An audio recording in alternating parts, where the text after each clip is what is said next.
رب اشرح لي صدري ويسر لي أمري واحلل عقدة من لساني يفقهوا قولي آمين يا رب العالمين. My dear brothers, elders, youngers, last week we began this series here in this masjid. In Medina Masjid, as we mentioned last week, we've done around 22 lessons already. That is on YouTube.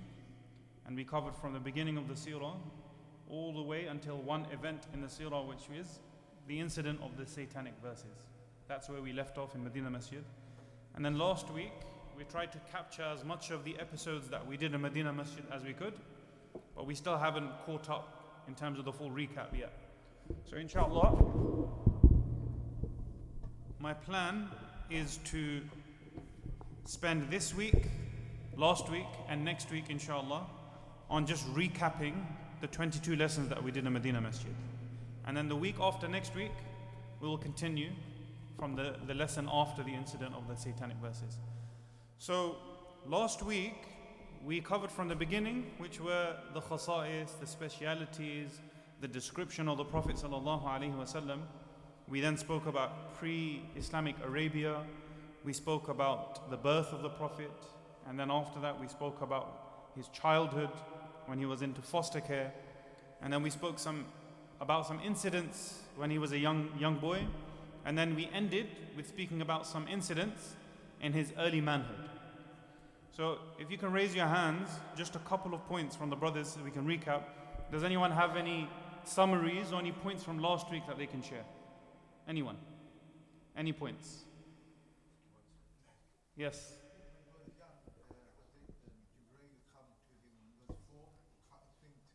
Yes. That's right.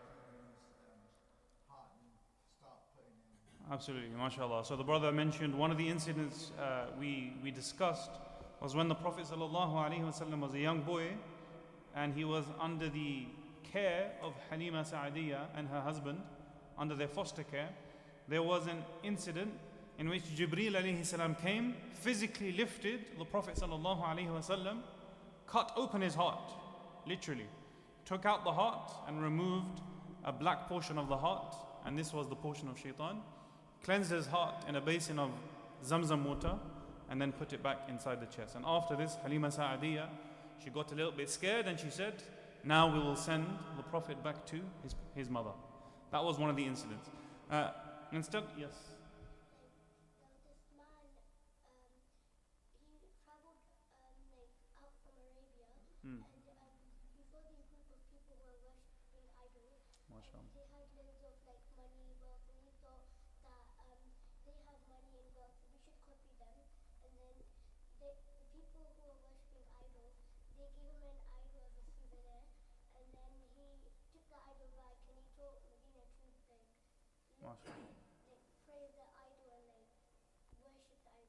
And because of this man, this is why they would start worshipping idols in Arabia. MashaAllah. What's your name? Adin. MashaAllah. Amazing. Very, very good. So there was a man by the name of Amr ibn Luhay al-Khuzai, and who was the man that was responsible for idol worshipping to enter the Arabian Peninsula. Because before that, they were upon the religion of Ibrahim alayhi salam. Yeah, the Hunafa. They would follow the religion of Ibrahim, as in Tawheed. The man who brought idol worshipping to Arabia was the man of Amr ibn Luhay al-Khuzai. And as we heard from the young girl over here, mashallah, that he was the one that introduced idol worshipping. And because of that, the Prophet ﷺ said, I saw him in Jahannam with his entrails cut open behind him. Because he was the man that introduced shirk or paganism or idol worshipping in the Arabian Peninsula. So that was a summary of last week. We now move on to the next episode of the seerah, and that is, yes.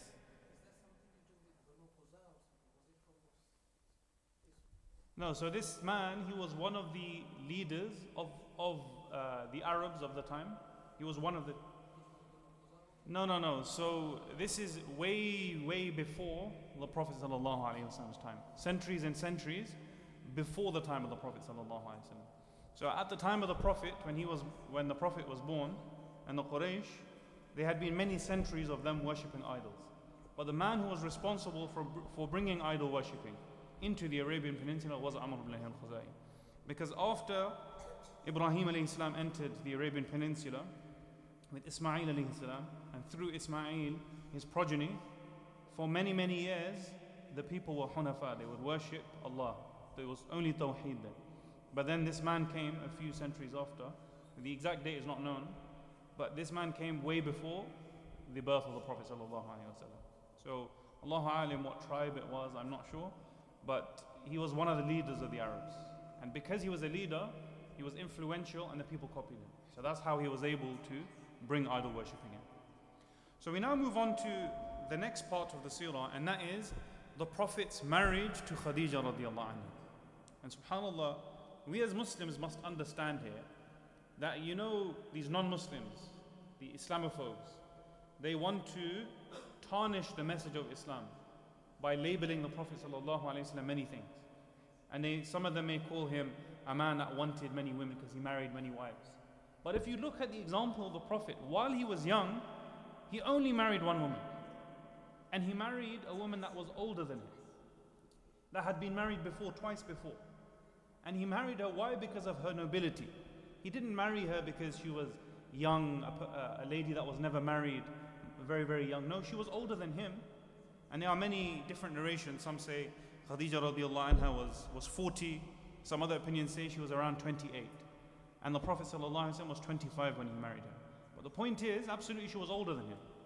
So realize, of course, the Prophet sallallahu alaihi wasallam, we know this as Muslims, but when we defend the religion, we know that when he was young, he only married one woman. And he married her for the right reasons, because she was a woman of nobility and she was known for her character.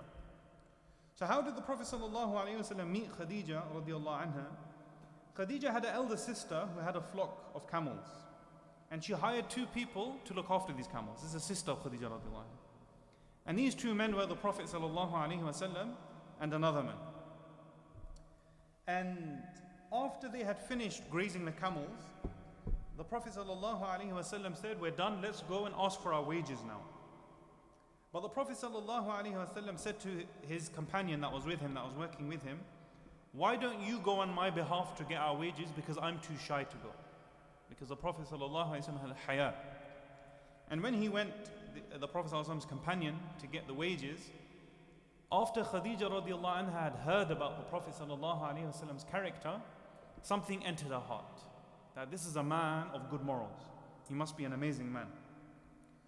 And Khadijah's older sister remarked, "I have not seen any man who is more shy, more honorable, noble and chaste in his interactions than Muhammad sallallahu alaihi wasallam." And this is where Khadijah radiallahu anha narrated that it was at this point where something entered her heart. And we must know as Muslims that it's not haram to have a feeling of likening towards the opposite gender. Absolutely not. In fact, it's a sign of iman. That when you see a pious person, you say, you know what, this is potentially a good match for me. This is a sign of iman. So Khadijah radiallahu anha, it was the character of the Prophet sallallahu alaihi wasallam in which something entered her heart. And this is where they ended up essentially married. Now, of course, we're doing a recap, so we're not going to go into too much detail, but I wanted to share how the marriage actually happened. And Khadijah radiallahu anha, many of us know she was a wealthy woman. And why was she wealthy? Because it's not common for a woman to be wealthy, especially a single woman. It's not common. It used to be the men that would earn, it was the men that was wealthy, and the woman would become wealthy because they married a man. So Khadijah radiallahu anha, the reason why she was wealthy is she had been married twice, and her second husband was a very wealthy man. And when he passed away, he had nobody else to take his inheritance, so it all went to Khadijah radiallahu anha. So that's why she had a lot. She was wealthy. And with her wealth, she was a businesswoman. And when she was looking for somebody to employ, every other person she would employ, they would do something dodgy. They would take some money for themselves. There wasn't much barakah in the interactions. And normally at that time, you wouldn't give somebody a salary when they work for you. You would just give them a share of your profits. That's how it would work. So for example, you go do the business for me, you take my money, you get 30% cut, the rest of it comes back to me. But many of the people would cheat. They would go and they would take some money for themselves.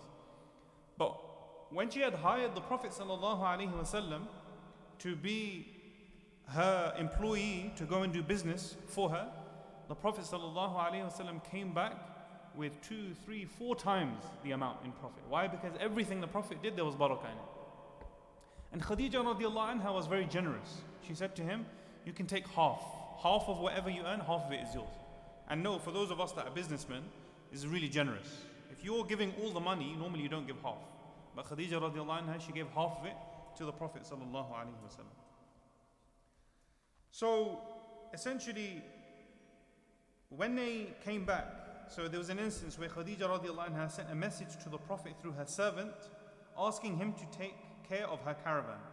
And the Prophet sallallahu alaihi wasallam went to his uncle, and remember his uncle was the one that was his guardian. Why? Because his parents had passed away. And he said, oh, my uncle Khadija has sent me such and such an offer. What do you think?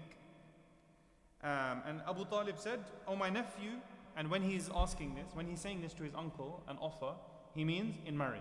Why? Khadija radiallahu anha was the one that insinuated that she wanted to marry the Prophet. So the Prophet, out of his akhlaq, out of his adab, he's a man, he could have said himself, yes, I accept. But because he had respect for his uncle, he went to his uncle and he said, what is your opinion? And Abu Talib said, oh, my nephew, she is known to be of the richest women. Allah has blessed you with this opportunity. Don't say no to her. And then they had agreed with the 50% shareholding. Now, when the Prophet ﷺ married Khadija, the scholars say, as I already mentioned, it was Khadija radiallahu anha who was the one that instigated it. It wasn't the Prophet that went to Khadija. Khadija was the one that had expressed her interest. And in one version, Khadija radiallahu anha went to a servant called Nafisa, and she said to her that she wanted to marry the Prophet sallallahu alaihi wasallam. Sorry, I just want to correct a mistake. When I mentioned the Prophet sallallahu alaihi wasallam went to Abu Talib, it wasn't for the marriage, it was for the business transaction. So when he went to ask mashwara, so I'm correcting myself now, when he went to his uncle, that was asking his uncle's mashwara whether he should do this business transaction. It wasn't for the marriage. So now I'm about to mention how they got married. So this servant Nafisa, she went to the Prophet ﷺ and she said, oh Muhammad, why don't you get married? So she's saying this on behalf of Khadija radiallahu anha. So she's saying, why don't you get married? And then the Prophet smiled and he said, and who's going to marry me? This is what the Prophet said. Why? Because the Prophet was an orphan, he wasn't a businessman, he didn't have much to his name. So the Prophet ﷺ, out of humility, he said, who would marry me? I'm an orphan and I'm poor.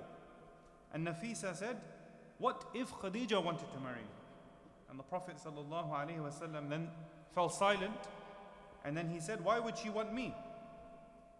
So Nafisa went back to Khadija radiallahu anha, and then this matter went to the next stage. And Ibn Ishaq, and who's Ibn Ishaq, by the way? This is a question. Who's Ibn Ishaq? For those that were here last week. Yes? A scholar. And what was he known for? Yeah?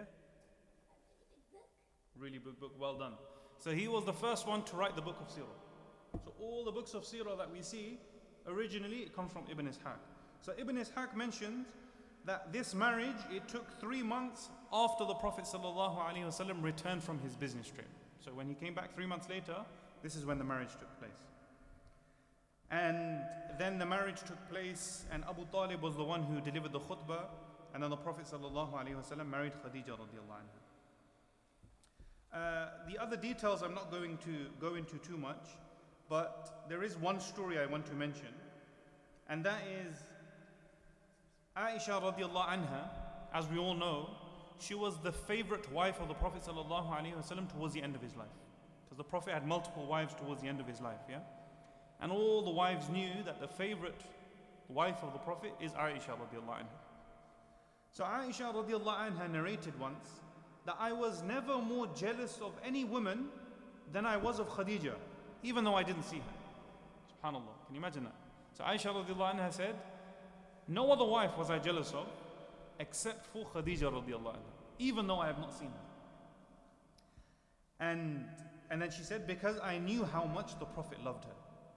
And once the Prophet sallallahu alaihi wasallam was speaking about Khadija radiallahu anha in the presence of Aisha radiallahu anha, and Aisha radiallahu anha became so jealous that she said, Ya Rasulullah, for how long are you going to mention an old toothless woman And she said this out of jealousy, Aisha radiallahu anha, when Allah has given you a young fertile ground instead. As in, why are you talking about an old woman when Allah has given you a young wife? And the Prophet sallallahu alaihi wasallam got angry at this. He got upset. And he said, no, by Allah, Allah has not given me anyone better than her. She was the first to believe in me when everybody else rejected me. She gave me her money when everyone abandoned me. She supported me when the community gave me the cold shoulder. And through her, Allah blessed me with children. Allahu Akbar. This is what the Prophet ﷺ said when Aisha radiallahu anha became jealous. Subhanallah. And Aisha radiallahu anha said, after this, I never spoke about Khadijah radiallahu anha again. Allahu Akbar. And the Prophet ﷺ's love was so amazing for Khadijah radiallahu anha that even after Khadijah radiallahu anha passed away, he would give gifts to her family members. He would give gifts to them because he remembered them. And once Khadijah radiallahu anha's elder sister came and walked to his household, and just by hearing her, just by hearing the footsteps of the sister of Khadijah radiallahu anha, the Prophet's face became pale because it reminded her of Khadijah. It reminded him of Khadijah radiallahu anha. Subhanallah. Why? Because Khadijah radiallahu anha, she gave the Prophet sallallahu alaihi wasallam support in the time where there was nobody else. When we read Surah Iqra, Iqra bismi rabbika alladhi khalaq, when those verses were revealed to the Prophet sallallahu alaihi wasallam, and we're going to talk about this next week, when he came and he was scared about his own sanity and he didn't know who to go to, who was the one that confided in him? Who was the one that gave him comfort? It was none other than Khadijah radiallahu anha. She said, "You are a good man. Allah would not do anything to you." So the Prophet ﷺ had a special place for Khadijah radiallahu anha that none other of his wives could match that level. Allahu Akbar. This is Khadijah radiallahu anha. So that was the episode of the marriage of Khadijah. There's a lot more we can talk about this, but because we're doing a summary, this is where we'll leave it. The next incident in the life of the Prophet ﷺ is the rebuilding of the Kaaba. And now I'm going to try summarizing it only in a couple of minutes. So the Kaaba was damaged in the life of the Prophet. So there was a fire and a flood. So to cut a long story short, there was a woman that was cooking near the Kaaba, because at that time they would live very close to the Kaaba. She was cooking, and then a fire happened, and then it touched the cloth of the Kaaba, and then the Kaaba, it went on fire. And in addition to that, around that time there was also a flood. So the Kaaba became damaged. So at the same time, subhanAllah, look at the wisdom of Allah. While that's happening, the Caesar of Rome, and know that the biggest empires at the time of the Prophet ﷺ were the Roman Empire and the Persian Empire. So the Caesar of Rome, he had sent supplies to a city in Yemen to rebuild a church. Yeah, so he sent lots of the finest marble, so amazing materials, in order to build a church. But what had happened is that ship, it crashed and it landed near Medina. I see, near Mecca. It must have been Jeddah. Yeah, it was Jeddah. So at that time, Jeddah was called Jeddah. So this ship crashed and landed in Jeddah. So look how Allah subhanahu wa ta'ala is planning that this material, instead of going for a church, is going to be used to build the Kaaba, because the Kaaba was damaged. So all the people, they came and they said, what shall we do? We need to rebuild the Kaaba. And they were so reluctant, their hearts wouldn't let them destroy the Kaaba, because they had to destroy it in order to build it again. So all of them, they would come close and they would say, we can't do it. We can't destroy the Kaaba because of the holiness and the sanctity of the Kaaba. We can't do it. Until Walid ibn Mughira, one of the leaders of the Quraysh, he was the first one to break the Kaaba, and he said, I'll do it. And as he was doing it, he said, oh Allah, don't get angry. We are just trying to rebuild the Kaaba. And then they destroyed the Kaaba. And after he done it, everybody joined in with him. And they broke the Kaaba, and then they rebuilt it from scratch. So while this ship had wrecked and landed in Jeddah with all this fancy marble and expensive marble, they brought all of this marble to Mecca, and with this marble they rebuilt the Kaaba. Now, at the time of the Prophet ﷺ, the Kaaba, it used to be rectangular. So I'll show you roughly how it looks. If everyone can see that. Can you see that small one? used to be rectangular. And the Kaaba never used to be very tall. It wasn't that high. So when they had this marble, they began building the Kaaba and they increased its height. So they made some changes. So they increased the height of the Kaaba and they eventually ran out of marble.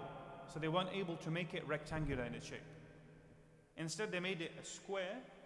Because they had no more marble, they ended up making a hatim. So when we go to Makkah now, we know that the Kaaba, it's a square, it's not a rectangle, and there's a hatim. So it was the wisdom of Allah subhanahu wa ta'ala that this is how the Kaaba would be made. Then what had happened is, many centuries later, in one of the wars between the Muslims, the Kaaba was again destroyed. And one of the companions, it was Abdullah ibn Zubayr. Abdullah ibn Zubayr, when he was in a battle in the Umayyad dynasty, the Kaaba was destroyed and they once again made it rectangular again. So they made it rectangular, back to how it was at the time of the Prophet sallallahu alaihi wasallam. After this incident, once again, Hajjaj ibn Yusuf, he came, and when he overthrew Abdullah ibn Zubayr, he destroyed the Kaaba again. And after he destroyed it, he made it a square again. So it went from square at the time of the Prophet, rectangular from before the Kaaba was destroyed at the time of the Prophet. Then they made it a square. Then Abdullah ibn Zubayr in his time, he made it rectangular again. And then after Hajjaj ibn Yusuf destroyed it, it became once again a square again. And at the time of Imam Malik, the people said, shall we make it back to how the Prophet ﷺ wanted it, in terms of a rectangle? Because the Prophet ﷺ actually said in a hadith, I'm trying to find the actual hadith, the Prophet ﷺ, and I'm paraphrasing, he said, had we had enough material, we would have made it back to how it was, as in a rectangle. So at the time of Imam Malik, the people said, shall we make it back into a rectangle again? And Imam Malik said, no. The Kaaba is not something that we just simply play with like a toy. This is what Imam Malik said. So we can't just keep rebuilding it, breaking it, rebuilding it, breaking it, as if it's a toy. So he said, no, we're going to leave it like this. So that's why, until this day, the Kaaba now is not a rectangle, how it was originally. In fact, it's a square. And there's great wisdom in this. Why? Because now we can pray inside the Kaaba. Because the Kaaba is not the actual building. So you know the bricks and the kiswa, that's not what's holy. It's the place that's holy. So when you go and you pray inside the hatim, you are praying inside the Kaaba. Why?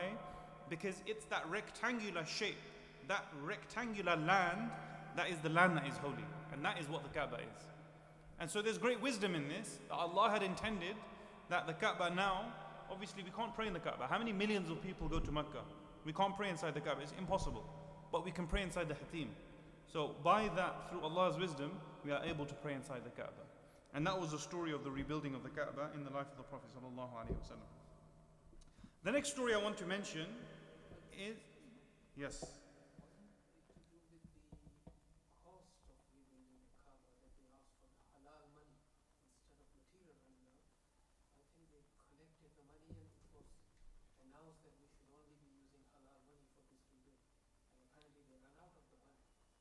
Allahu A'lam, maybe that's another opinion. But from the books and the studies that I've done, is they had run out of material. They had run out of material. So inshallah we'll look into it next week. If we find that that opinion is more authentic, inshallah we'll go with that. But from the research that I've done, this is that incident. The other thing I forgot to mention, the incident, and this is an incident that we've all heard, where when it came to placing the black stone, the Hajar al-Aswad, in the corner of the Kaaba, they were all building the Kaaba together, but as soon as they got to the black stone, there was almost civil war between the Arabs. And they got to a stage where eventually they were even going to kill each other. They were going to fight in the Haram. Just look at the Jahiliyyah. Look at the ignorance. Now they're going to kill each other, their own family members, their own cousins and kin, just to put the Kaaba inside, the Hajar al-Aswad inside the Kaaba. So eventually they stopped. And they said, the next man that is going to come through the gate, we will ask their opinion. And the next man happened to be none other than the Prophet ﷺ. And when he came, he told them all, and look at the hikmah of the Prophet ﷺ. Instead of getting them to fight, he said, everybody hold the cloth, we'll get a cloth, and we will all carry the cloth. Leaders of every single tribe will carry the cloth with the Hajr al-Aswad inside. We will take it to the Kaaba, and then the Prophet ﷺ with his own hands placed the Hajr al-Aswad in the corner of the Kaaba. And by that everyone was happy. Why? Because they all took part in it. And this is the wisdom of the Prophet ﷺ. A young man, and even though he's young, he is the most wise of them all. SubhanAllah. The next incident is the incident of Zayd ibn al-Haritha. Now, Zayd radiallahu anha was actually a boy from the Qahtani branch of the Arabs. So what is Qahtani? Can anyone remember? Qahtani. What's Qahtan? What did we mention last week? How were the Arabs distinguished? Anyone remember? There are two groups, right? One was Qahtani and the other is? Adnanis, that's correct. So the Prophet ﷺ was Adnani, yeah? So the Prophet ﷺ, one of his ancestors was Adnan, through the progeny of Ismail alayhi salam. The other group were the Qahtanis. So Zayd ibn Haritha, he was actually a Qahtani Arab. He wasn't an Adnani Arab. And the story goes that Zayd's mother and father, they were from two different tribes. Yeah? I'm not going to go into detail to what tribes, but the story is his mother and father were from two different tribes. And they were from two tribes that had a love and hate relationship. Sometimes they would fight, sometimes they would be okay. And it just so happened that at one point, the two tribes were fighting. And Zayd's distant relatives from his mother's side got so angry that they kidnapped him from his own mother. And they took him to the father's side. They kidnapped him. And when they kidnapped him, they sold him into slavery. And Zayd ibn Haritha got lost. He ended up getting lost. And he was a slave. And whose slave did he become? He became a slave of Hakim ibn Hizam, Khadijah radiallahu anha's nephew, for 400 dirhams. So Khadijah had given Hakim money to find a young slave, and then Zayd became Khadijah radiallahu anha's servant. And when she married the Prophet sallallahu alaihi wasallam, he then became the servant of the Prophet sallallahu alaihi wasallam. So Zayd ibn Haritha was lost because he was kidnapped and sold into slavery. So what had happened is, Zayd's father Haritha, he was looking for his son for years, looking for him. Where's he gone? And eventually, someone in the haram who came for Hajj recognized Zayd, and he said, this man must be from our own progeny. They could recognize in those days where somebody was from just by looking at them. So this man, who was from one of the tribes of Zayd ibn Haritha's father's tribe, he recognized him and he said, he must be the son of Haritha. So he came back and he went to Haritha and he said, I think I know where your son is. Come with me. So Haritha and his brother, they traveled all the way to Makkah. And when they came to Makkah, they said, where is Mohammad? And then they came to the house of the Prophet ﷺ, and lo and behold, they saw their own son, Zayd. And they got so happy that, oh my God, our son, finally we found him after so many years. So they approached the Prophet ﷺ and they said, Ya Muhammad ibn Abdul Muttalib, you are the most noble lineage and you are known for trustworthiness. And Allah has given you so many blessings. Ya Muhammad, we want to take our son back, who was unjustly stolen and kidnapped and sold into slavery. Zayd is our son, and we will give you any ransom that you want. But please be generous with us, because we can only afford so much. So they're pleading with the Prophet ﷺ that let us give whatever we can, please give our son back. And what did the Prophet ﷺ say? And notice, the Prophet could have said to them, get out of here. He could have said that to them. Because there were no rules. There was no court where you go to court and say, this is my son, here's the proof, I'll take him back. No.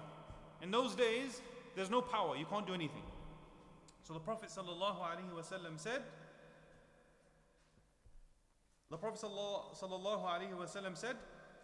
it is up to Zayd. I will leave the matter to him.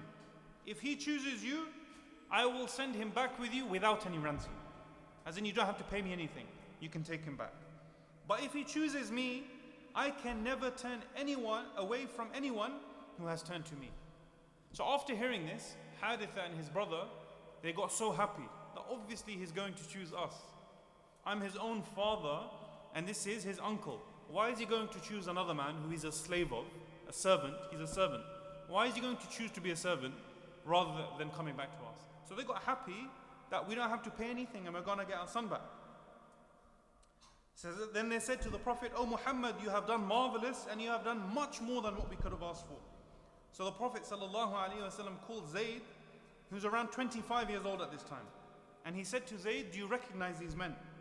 And Zayd said, "Yes, this is my father and this is my uncle." And then the Prophet ﷺ said, "They have come requesting that you go back with them, and I have left the matter to you. If you want, you can go with them, or if you want, you can remain with me." And subhanallah, Allahu Akbar. Allahu Akbar. Zayd ibn Haritha said, "I can never choose anyone over you because you are more than a father and an uncle combined to me." Allahu Akbar. This was the response of Zayd ibn Haritha. He chose the Prophet ﷺ and he said, "You're more beloved to me than a father and an uncle combined. How can I choose anyone other than you?" Allahu Akbar. And this was the choice of Zayd ibn Haritha. Allahu Akbar. Can you imagine? This is inhumane. It could never happen other than through the Prophet ﷺ, through his character. This is Zayd ibn Haritha. This is the Prophet ﷺ. And after this, the father of Zayd said, "Have you gone crazy? You're going to choose to be a slave in a strange land and refuse to go back to your own father and your own tribe. Have you gone crazy?" And Zayd said, "I know what I have said. I have seen from this man that which no other man has done." This is the character of the Prophet ﷺ. And then the Prophet ﷺ, after this, he adopted Zayd and freed him of being a servant. And subhanAllah, look at the wisdom of the Prophet ﷺ. That Zayd has said to his own father, "I would rather be with this man." So to give comfort to the father of Zayd, he said in front of the father of Zayd that he is no longer my servant, he is my own son. I have adopted him as my own son. And that would have given comfort to Haritha. And then he went, the Prophet ﷺ, to the Hijr of Ismail, and he said, "O people of Makkah, I want you all to testify that from now on, Zayd is a free man, and I have adopted him as my son. So he is my son, and he will inherit from me, and I from him." And after that day, the companions would call Zayd ibn Haritha Zayd ibn Mohammad. Why? Because he was adopted. Until Allah subhanahu wa ta'ala abrogated this in the Quran and said that you cannot name an adopted son of yours after yourself, and there are different rules for that. Allah subhanahu wa ta'ala later narrated this in the Quran. And after this, he was called Zayd ibn Haritha once again. And inshallah, I think we will conclude there for today, because otherwise the message will get too long. Inshallah, next week we're going to summarize the next few lessons. We're going to talk about the first and second revelation. We're then going to talk about the early da'wah, and we're going to speak about the opposition from the Quraysh and their torture and persecution of the Muslims. We're then going to speak about the emigration to Abyssinia, and then the satanic verses, and then inshallah we're back to where we were, and then we will resume with the lessons, where for every lesson we're going to speak about one specific incident in the life of the Prophet and go into a lot of detail. So I've tried to summarize where I can, but I didn't want to summarize too much. I still wanted to give a little bit of detail. So inshallah, by the end of next week's lesson, we will be up to where we were, and then we will start the lessons again. Any good that I have said came from the blessings of Allah. Any mistakes would have come from myself and from shaitan. Wa akhiru da'wana alhamdulillahi rabbil alameen. Jazakallah khair.